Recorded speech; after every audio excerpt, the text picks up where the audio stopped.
القدس تنادينا أبناء فلسطين صبرا. ونصلي على رسوله الكريم أما بعد. As promised yesterday, we'll talk about Eesa alayhi salam, and again, it's relevant to where we are, and especially with the brothers I walked around, and there's few places that we went to, and I mentioned about Eesa alayhi salam, maybe not, and I told them we'll explain as we go along the stories. Now, usually when we talk about Eesa alayhi salam, we end up talking about, before that, we have to talk about Maryam alayhi salam, and if we talk about Maryam alayhi salam, we have to talk about Zakaria alayhi salam. If we talk about Zakaria alayhi salam, we have to talk about the parents of Maryam. So before we could understand everything, we sort of normally go in that order. But obviously, tomorrow's a tour, and I don't want to take too much time, so I'll just very briefly explain about Imran and Hannah. Now, they were, according to some, Imran was a prophet of the Bani Israel. Imran was a prophet of the Bani Israel, and some say no, he was a very, very pious man amongst the Bani Israel, a very highly scholar, a rabbi amongst the Bani Israel. Nevertheless, he saw the need that normally what happens is when a prophet passes away, another prophet is there to guide the Bani Israel. Constantly there's a prophet to guide Bani Israel. And in their case, Zakaria alayhi salam was old and he had no children, and he was getting old and he didn't have no children. And they worried about the Bani Israel, what's going to happen. So he made dua to Allah, Ya Allah, give me a child so we could give it waqf in Masjid al-Aqsa. And as I remember telling you before, only male children were allowed to be in a madrasa amongst Bani Israel. A woman could not go into a synagogue or a temple or anything like that to study anything like that, according to the Bani Israeli law. So they made a mannat saying, Ya Allah, give us a child, we're going to give you waqf in your name. And lo and behold, she became pregnant. When she became pregnant, it was a big news amongst the Bani Israel, because they really looked up to Imran and Hannah. They really looked up to them. And they knew they really wanted a child. And when they gave the news that we're going to have a child, it was as if everyone was having their own children. That's how happy they were amongst Bani Israel. And they knew the story, Allah's going to give them a boy, because they made a niyyah, and because of the niyyah, she got pregnant. And when the time of birth came, she gave birth to a girl. And she was shocked, and because she's the one that made mannat, and she goes, Ya Allah, inni wada'tuha untha. That I made a promise that I'm going to give this child waqf in your name, but I've given birth to a girl, and girls cannot be in a madrasa. And then Allah subhanahu wa ta'ala goes, this girl is not like no ordinary girl, and Allah has saved her from the touch of the shaitan. Every child that is born is touched by the shaitan. Every child that is born is touched by the shaitan, except for Eesa alayhi salam, Maryam alayhi salam, and the Prophet sallallahu alayhi wasallam. And this companion asked, Ya Rasulullah, the shaitan that came to you, what happened? He goes, I converted and he became Muslim.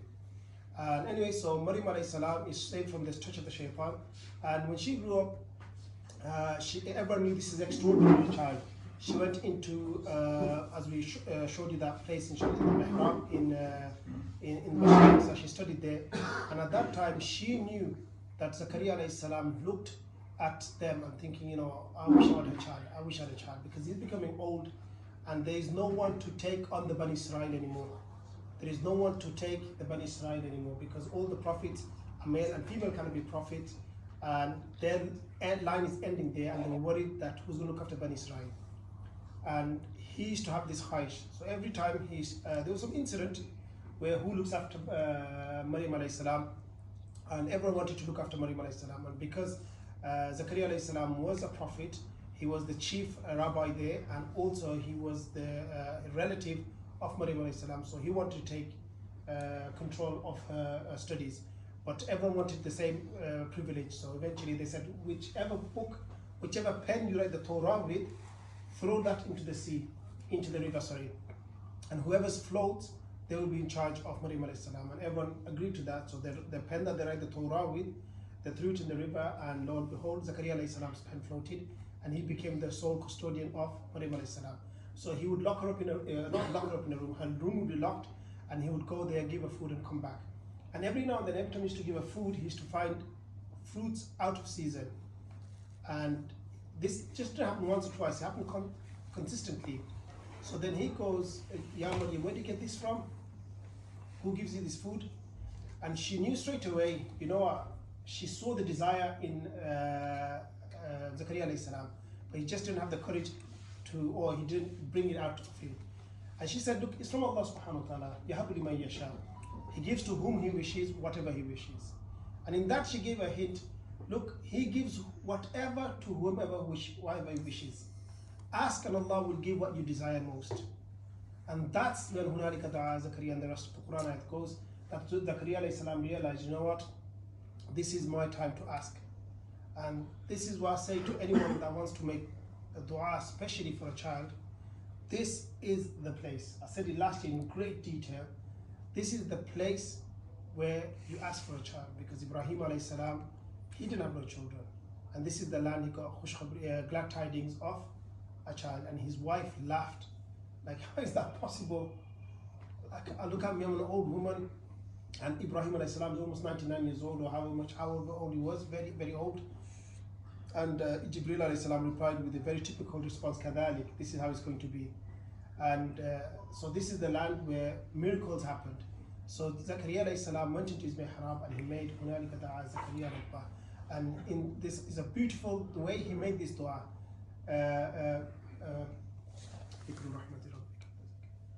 What's the next ayat? ذكر رحمة ربك عبده زكريا إذ نادى ربه نداء خفيا. It's a beautiful, it's a weird sentence. إذ نادى ربه نداء خفيا. He screamed silently. So you know, inside you're like something like that. But he screamed in silence, and he asked for his Lord. He asked. So when you make dua with like Ya Allah, but you don't scream Ya Allah loudly. Inside of you beg Allah subhanahu wa ta'ala. He begged Allah subhanahu wa ta'ala that he wants a child. And then the Quran very beautifully explains how he asked Allah subhanahu wa ta'ala, explaining to him that Ya Allah, he explained about his weakness first.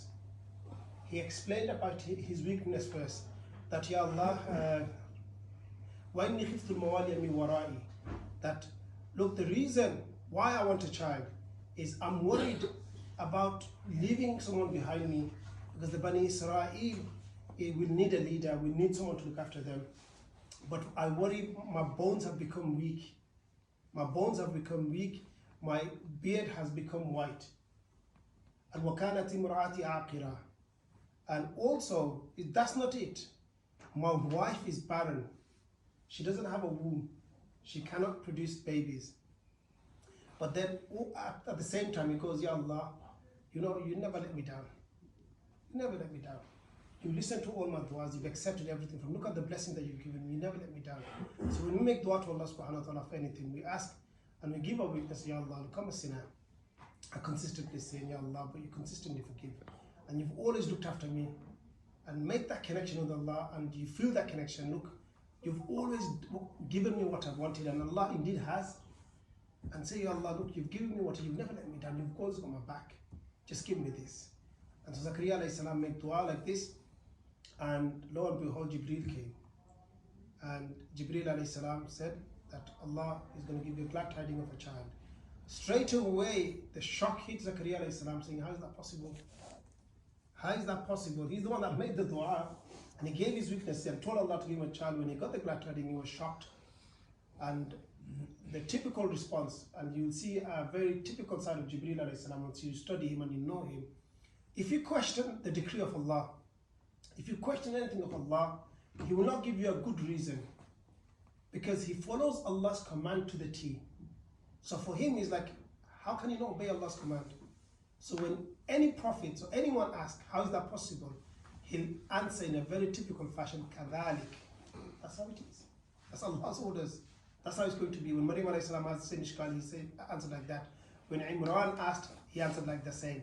When Zakaria alayhi salam asked, he answered the same. When Ibrahim alayhi salam said, how is that possible? He gave the same typical answer, Kadalik. And lo and behold, Zakaria alayhi salam's wife became pregnant. And once Yahya alayhi salam was born, and this is the only child, Allah subhanahu wa ta'ala said, وَإِنِّي سَمَّيْتُهَا, sorry, what's that again? Which one? وَإِنِّي سَمَّيْتُهَا مَرْيَمَ. No.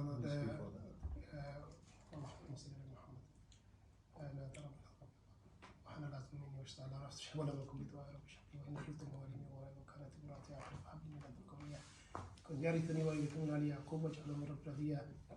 Ya Zakariya, inna nubashshiruka bi ghulamin ismuhu Yahya. Yeah. That Allah subhanahu wa ta'ala says, O Zakariya, we have given you the glad tidings and we have name of a child whose name is Yahya.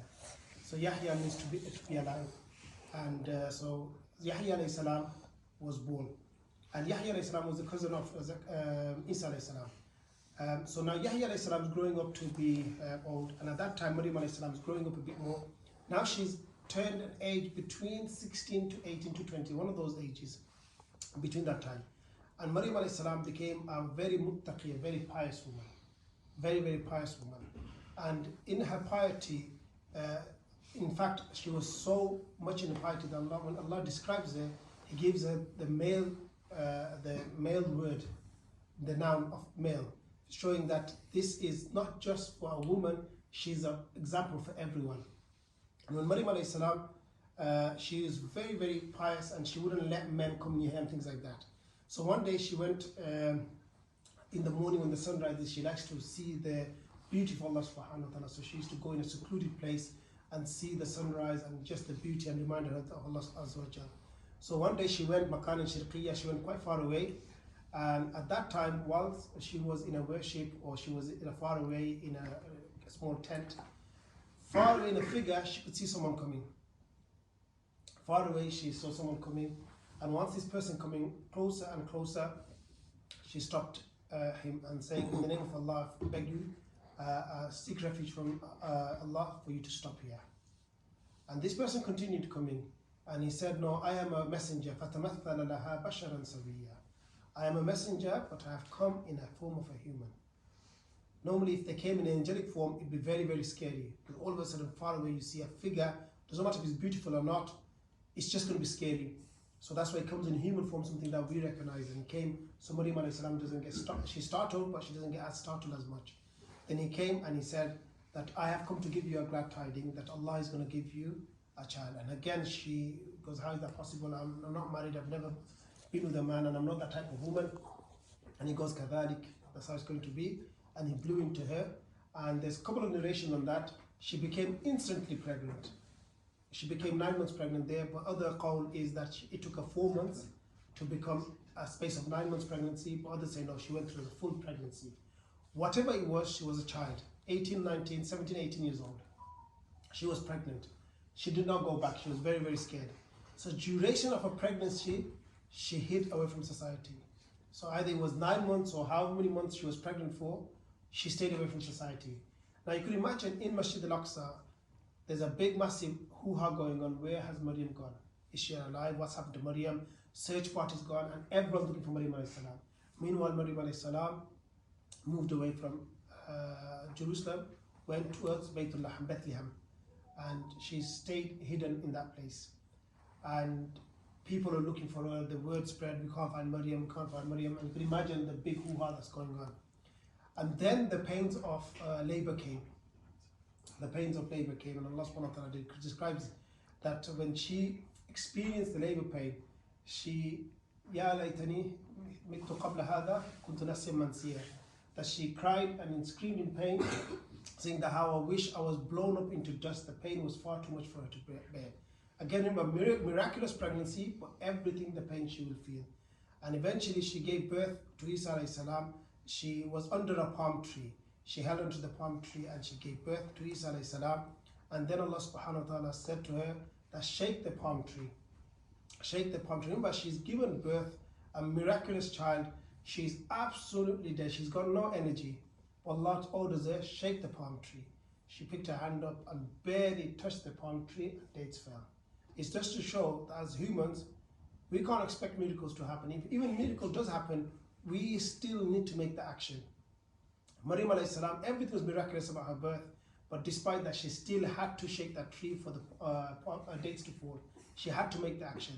Then Allah said to her, Kuli washrabi, go and eat and quench your thirst from the river and wash the baby and so forth.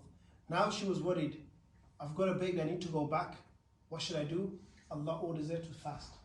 And in those days, fasting is not just from eating and drinking. At the time of Bani Israel, you weren't allowed to talk, except for do tasbih. So once you're fasting, you weren't allowed to talk. If someone goes, they ask you a question, you do this. I'm fasting, you're not allowed to talk. So you can't respond yes, no. So Allah ordered her to fast for 3 days.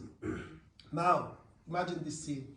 She's holding a baby, making her way into Jerusalem, to Masjid al-Aqsa. And the word spread, Maryam is back, but she's carrying a baby. And we know the Bani Israel, they're not going to think good stuff. They went for the worst possible thing. Oof, Maryam, she went there, she did something bad with some person, and she's giving birth to a child. And now the rumors are spreading like wildfire. Maryam has done this, Maryam, can you believe this, can you believe this? Now everyone is flocking to Masjid al-Aqsa. Such a pious woman, from a very noble family, everyone in Imran. And then she was from the lineage of Harun alayhi salam. And they came, and the whole shock, all the rabbis and all the pious people from the masjid coming, and they're like, Maryam, what have you brought in front of us? What have you brought in front of us? And she, فَأَشَارَتْ إِلَيْهِ, all she did was, she pointed towards the baby. And they said, كَيْفَ نُكَلِّمُ مَنْ كَانَ فِي الْمَهْدِ سَبِيًّا? How can we talk, how can we ask a question to a child who's in his mahd, in his cradle, a brand new baby? So Eesa alayhi salam was a brand new baby. And she pointed saying, ask that child, don't ask me how I got this child, ask this child. And they're like, how is it possible? How are we going to ask the child? Child can't speak. And at that time the Quran states, and this is a miracle, one of the miracles of Eesa alayhi salam, the Quran states, the baby in his mahad, the baby, قَالَ إِنِّي عَبْدُ اللَّهِ. He spoke and he said, I am the servant of Allah. Very clearly, not the son of God or anything like that. I am the servant of Allah. And Allah has ordered me this, that, and he went on. Awsani bis salati was zakat. Allah has ordered me to pray, to give zakat, to be good to my parents, and Allah is going to give me this and this and that. And then Eesa alayhi salam remained as a baby. Now this is known amongst the Bani Israel, that this child has spoken, and Eesa alayhi salam remained as a child, as a normal baby would, all the way till he grew up. And once he received prophethood, he had many, many miracles. Some were, he would bring, only with the permission of Allah. One of his friends passed away, and he missed his janazah by 3 days. So his friend died, he was buried. 3 days later, Eesa alayhi salam came. And he was his close friend. And his mother was very upset, and he asked what happened, because the person passed away, Eesa alayhi salam's friend passed away. Eesa alayhi salam asked Allah subhanahu wa ta'ala, and Allah gave him the permission to bring this person back alive. So only with the permission of Allah, Eesa alayhi salam asked this person, Kum bi idhnillah, from the grave to stand, and the person came out of his grave alive, only with the permission of Allah. So that was one of his miracles, and that person eventually got married, had a full life, had children, and then died for the second time after many, many, many years. So Allah subhanahu wa ta'ala gave Eesa alayhi salam many, many miracles. Another miracle was that he would know what you ate inside your house. He would be able to turn clay and mold it into an animal shape and blow life into it, and with the permission of Allah, that thing would become alive. And also there was something very, very common at the time of Eesa alayhi salam.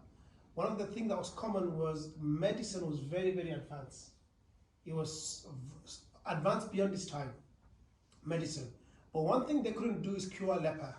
A person who had leprosy and this illness that's really, really contagious, they would see, and they would take them into the furthest corner inside a building or a town or a city or a mental institution and lock them up in there and give them food through doors, and it was a horrible way to die. If you got leprosy, you died a horrible death. No one could cure that. And also, till today, if someone is blind from birth, they cannot restore sight. In any way, they cannot see that. If they've been blind from birth, if they become blind later on, then they could eventually do some things and make them see light. But if they're blind from birth, they cannot give any sort of sight. So Eesa alayhi salam, his miracle would be, if someone is blind from birth, he would rub his hand with the permission of Allah, that person would be able to see. And leprosy would put his hand over those parts and they would be cured. So Eesa alayhi salam had this miracle that he would do.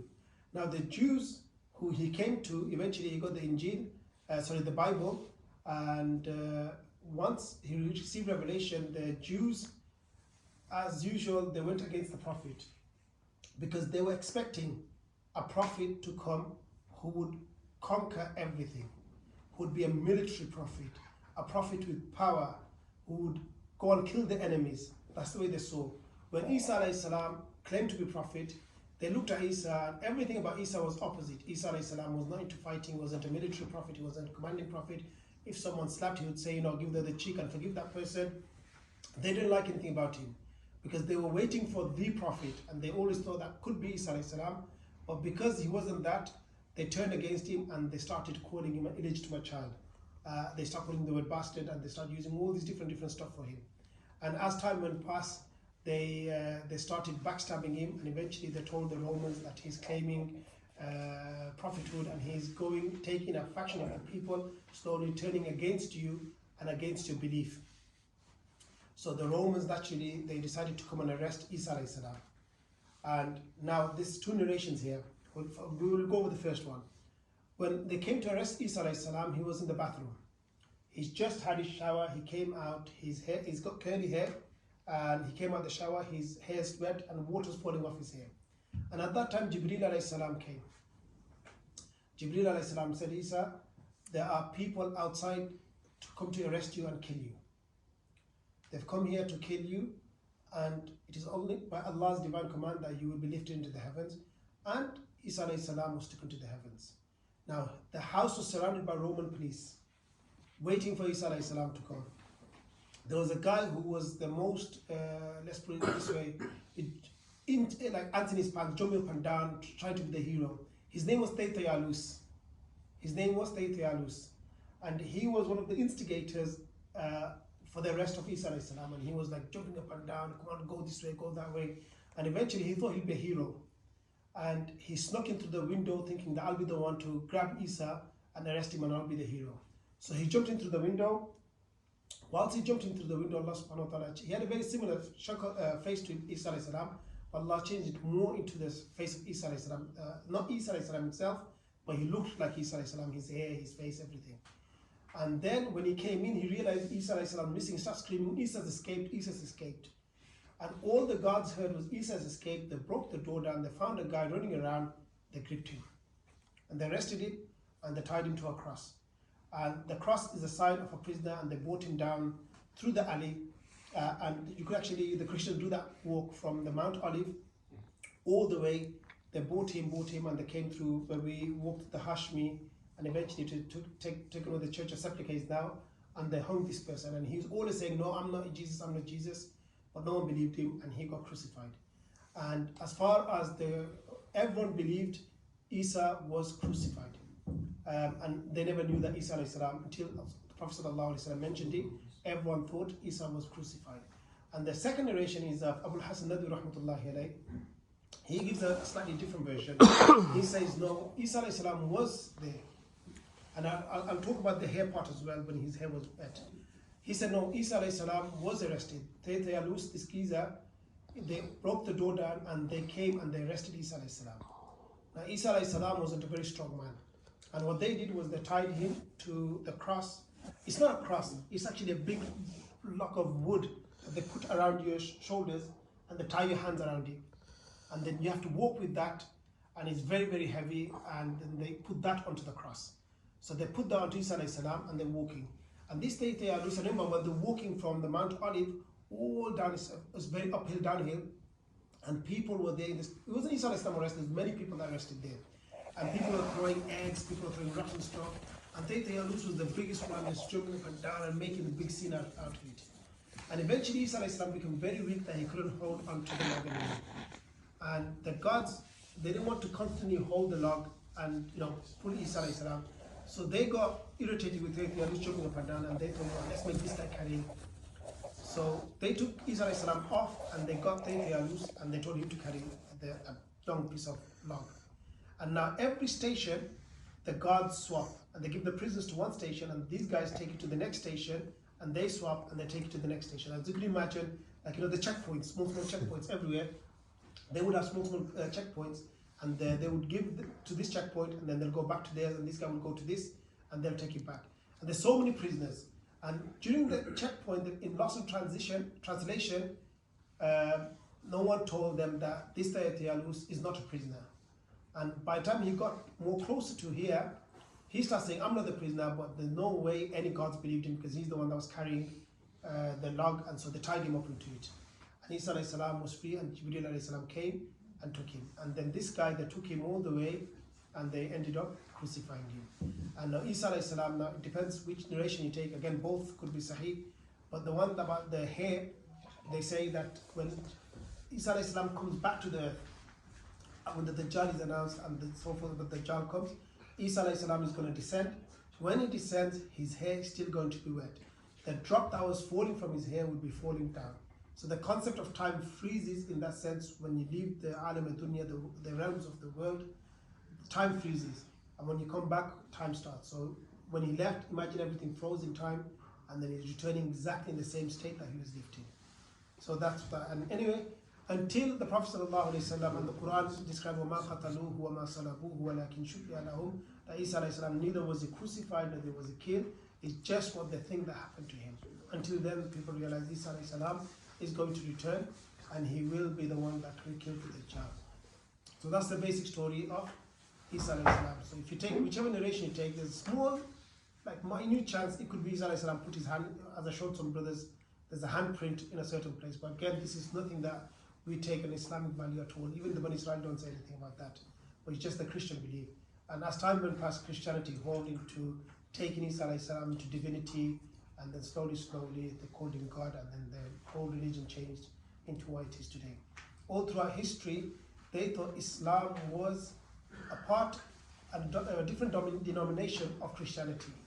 All the way before the Crusaders, they always took Islam to be a different denomination of Christianity. Like we have the Orthodox, Protestants, the Catholics. They took Islam as another denomination until the Crusaders came, and then that's when the Pope said, no, these guys are different religion, they say this and that, and that's another story in itself. And until then, Islam was separated from Christianity. Well, they always assumed Islam was part of Christianity. So this is the basic story of Eesa alayhi salatu salam. سبحانك اللهم وبحمدك نشهد ان لا اله الا انت